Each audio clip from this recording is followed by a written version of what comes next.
احبار اس کا 24واں باب اور اس کی پہلی آیت سے 23ویں آیت تک۔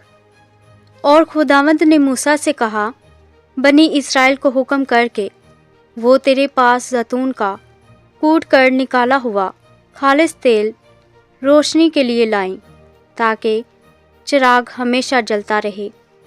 ہارون اسے شہادت کے پردہ کے باہر خیمہ اجتماع میں شام سے صبح تک خداوند کے حضور قرینہ سے رکھا کرے۔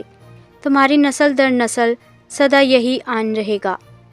وہ ہمیشہ ان چراغوں کو ترتیب سے پاک شمعدان پر خداوند کے حضور رکھا کرے، اور تو میدہ لے کر 12 گردے پکانا، ہر ایک گردہ میں ایفا کے 2 دہائی حصہ کے برابر میدہ ہو، اور تو ان کو 2 قطاریں کر کے ہر قطار میں 6 روٹیاں پاک میز پر خداوند کے حضور رکھنا، اور تو ہر ایک قطار پر خالص لبان رکھنا، تاکہ وہ روٹی پر یادگاری یعنی خداوند کے حضور آتشین قربانی کے طور پر ہو۔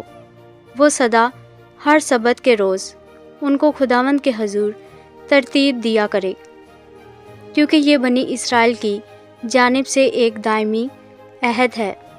اور یہ روٹیاں ہارون اور اس کے بیٹوں کی ہوں گی، وہ ان کو کسی پاک جگہ میں کھائیں، کیونکہ وہ ایک جاویدانی آئین کے مطابق خداوند کی آتشین قربانیوں میں سے ہارون کے لیے نہایت پاک ہیں۔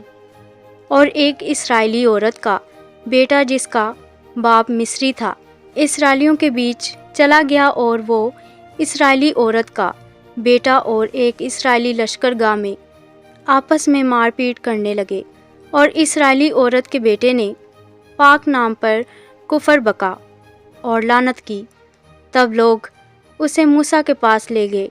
اس کی ماں کا نام سلومیت تھا، جو دبری کی بیٹی تھی، جو دان کے قبیلہ کا تھا، اور انہوں نے اسے حوالات میں ڈال دیا، تاکہ خداوند کی جانب سے اس بات کا فیصلہ ان پر ظاہر کیا جائے۔ تب خداوند نے موسیٰ سے کہا کہ اس لعنت کرنے والے کو لشکرگاہ کے باہر نکال کر لے جا۔ اور جتنوں نے اسے لعنت کرتے سنا، وہ سب اپنے اپنے ہاتھ اس کے سر پر رکھیں، اور ساری جماعت اسے سنگسار کرے۔ اور تو بنی اسرائیل سے کہہ دے کہ جو کوئی اپنے خدا پر لعنت کرے، اس کا گناہ اسی کے سر لگے گا، اور وہ جو خداوند کے نام پر کفر بکے ضرور جان سے مارا جائے۔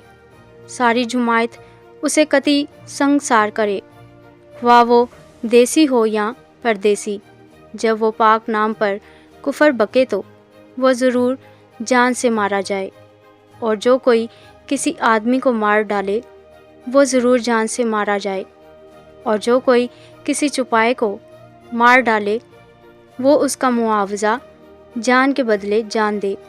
اور اگر کوئی شخص اپنے ہمسایہ کو عیب دار بنا دے تو جیسا اس نے کیا ویسا ہی اس سے کیا جائے، یعنی عضو توڑنے کے بدلے عضو توڑنا ہو، اور آنکھ کے بدلے آنکھ، اور دانت کے بدلے دانت۔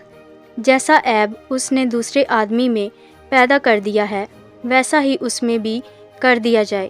الغرض جو کوئی کسی چپائے کو مار ڈالے وہ اس کا معاوضہ دے، پر انسان کا قاتل جان سے مارا جائے۔ تم ایک ہی طرح کا قانون دیسی اور پردیسی دونوں کے لیے رکھنا، کیونکہ میں خداوند تمہارا خدا ہوں۔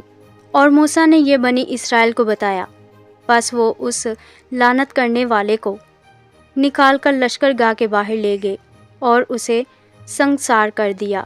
سو بنی اسرائیل نے جیسا خداوند نے موسیٰ کو حکم دیا تھا ویسا ہی کیا۔ آمین۔